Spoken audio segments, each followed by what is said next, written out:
Teacher Jenny's newsletter update this week has got me thinking so much about children and their relationship to fantasy and imagination. I remember when I studied teaching and child development, there was a much lauded psychologist, cognitive psychologist called Piaget. And he told us he was quite convinced that children are not able to distinguish between reality and fantasy until the age of 12.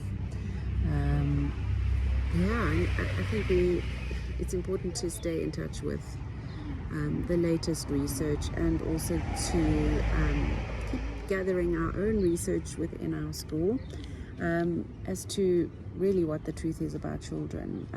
We can see in the dialogue from the Guardian's class that the children are very well aware that they're going on a magic carpet ride. They're very well aware that they are making stuff up.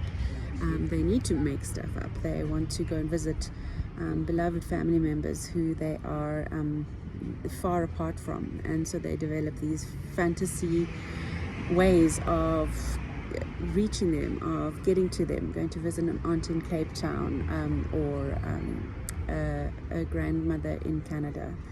They miss them, and so their powers and capacities of imagination really help children to be able to strategize, even if imaginatively, to be able to build that resilience of living in a world, especially as a child, where there are limited powers, limited agency. There's a wonderful quote by Rodari. Now, Gianni Rodari is he's an Italian philosopher, educator in the schools of Reggio Emilia, very, very close with closely aligned to Rodari. In fact, there's just a new exhibition on his work and thinking that has so powerfully influenced the schools of Reggio Emilia. Anyway, what he says, and I'm going to misquote it now, but what he says is fantasy is the power to imagine things that do not exist. And it's the possibility, in a way, to create, I guess, a utopia.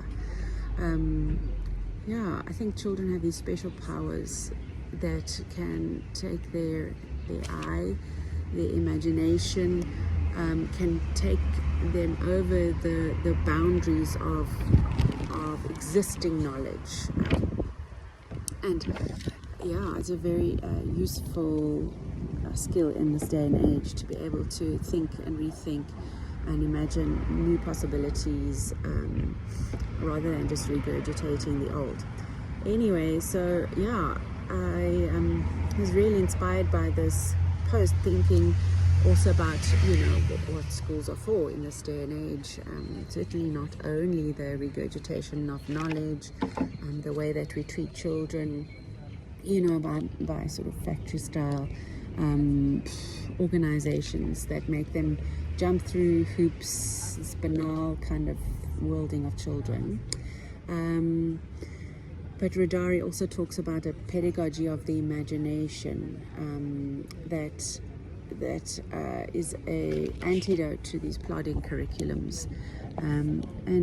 He says that, I like it, he says that in schools where there is a pedagogy of imagination, that children that move through that way of teaching in schools like this can never be slaves to the system, or it's like they've got their edge, their special powers. So on this, we are busy with our project called Africanarra. It's starting to really gather steam now. Many things happened this week. You'll read in the newsletters. The newsletter updates from the ateliers and the classes to give more flesh to our project, inquiry-based project. But what Africanarra is it's an event maybe that happens on the 24th of May. It's a worldwide event for Reggio inspired schools, and it's based on Africanarra. Africanarra is means directly translated a night of stories in the city of Reggio Emilia. The city comes alive with many forms of storytelling. Think about like shadow theatre in an alleyway, and children gather around.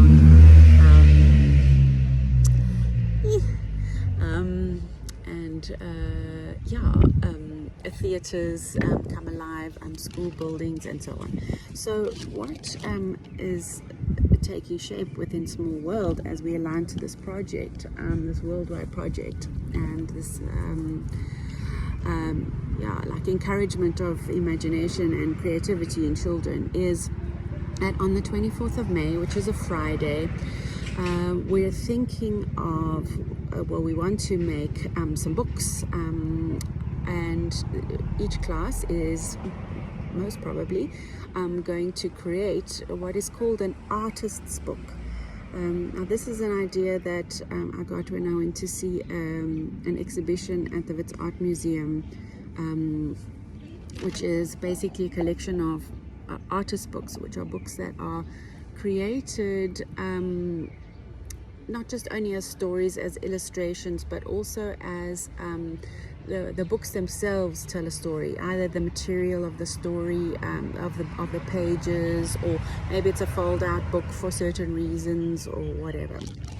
And it could be life-size books where children can kind of literally walk through the story maybe, but where the book itself is part of the storytelling. And so on that Friday, we're hoping that we will have our stories and our books ready enough, printed, composed, constructed, designed, to be able to do a live reading, as any famous authors does when they publish their book.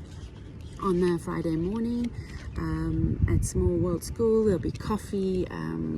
Think of a cozy gathering on the stoep, and where there'll be readings of these artists' books. So I'm just highlighting that now because we've never made an artist book before, but we've done a lot of pop-up books, and we've got some really interesting materials. The children are already working on absolutely fascinating stories. In the 2 to 3 year olds with teacher Amy's class, they're very much interested in the idea of a wolf as an antagonist and a protagonist in very archetypal stories. The 3-year-olds, Nancy's class, they're interested in a monster story, and I guess in a way kind of facing the shadow, but they're interested in that and busy kind of building the skeleton of a story for that. A lot of it is through natural materials, and we'll see how that takes shape. In Amy Kay's class, the flower class is busy with color stories about, there's an amazing story by Amelia, she said, about a color monster that goes and gobbles up, that moves around at night and goes and tries to gobble up all the color in the world. And as the color monster eats those colors, becomes those colors, and so on. So it's a really great beginnings of a story, and we're thinking of using lots of different kind of color materials that will add to that story. For example, cellophane paper as a flip up in a book, say, etc. And then the Guardian class, teacher Jenny's class, they might work with letter stories, stories about certain letters. For example, the man gave the mango to the monkey, something like that. And we'll see where this goes. These are just very initial sensitive, tentative beginnings of stories, but that's our idea as it's taking shape, and really love for parents to come in at this point and share ideas. An artist book is something I learned, which is a an artist expression itself. The book itself is an artwork, so it could be a 3D, a pop-up. It could contain constructions within the pages. Here are some examples that I've taken footage of from the Wits Art Museum that can give some examples or inspiration for you to page through. This is actually a book, but it's also folded out as a refinery. I think it's so beautifully illustrated. I'm sure the children could do something like this. This is quite an interesting book. All the pages are exactly the same, and it's sort of highlighting the monotony of man and nature, I guess. It's sort of the same old story. And this is a beautiful a woman in a fetal position with pages that, as you turn them, that looks like an onion being peeled, closed or open. Fold-out books, beautifully illustrated. This is called The Frivolous Readers, alluding to women of old where they'd sit and read and, wait for husbands to come home. Anyway, here's Rodari's quote. I'll leave you with that. And let us know if you have any great ideas or materials or want to be part of this educational process. Have a lovely weekend.